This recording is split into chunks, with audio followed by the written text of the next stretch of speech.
तुम्ही जर रेल्वेने प्रवास करत असाल तर हा व्हिडिओ खास तुमच्यासाठी आहे, कारण आता भारतीय रेल्वेने आपल्या बुकिंगच्या नियमामध्ये काही बदल केले आहे। 5 जानेवारी 2026 पासून मोठे बदल झाले आहे।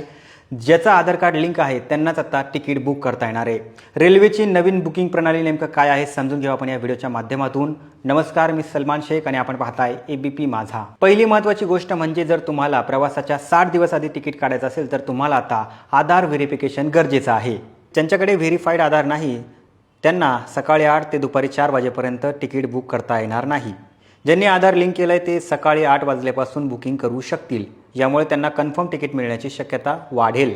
तर 12 जानेवारीपासून यामध्ये वेळ वाढवण्यात येणार आहे। रात्री 12 वाजेपर्यंत ज्याचं आधार कार्ड IRCTC आयडीशी लिंक आहे ते लोक आता 12 वाजेपर्यंत तिकीट बुक करू शकणार आहे। थोडक्यात काय तर IRCTC सोबत जर तुमचं आधार कार्ड लिंक नसेल तर तुम्हाला आता बुकिंग करता येणार नाही।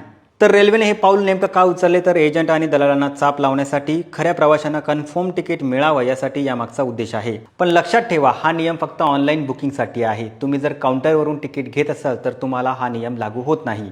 तर मित्रांनो, वाट कसली बघताय? आजच तुमचं आधार कार्ड तुमच्या IRCTC आयडीशी लिंक करा। तुम्हाला ही माहिती कशी वाटली आम्हाला नक्की कळवा आणि जास्तीत जास्त प्रवाशांपर्यंत हा व्हिडिओ शेअर करा आणि पाहत रहा एबीपी माझा।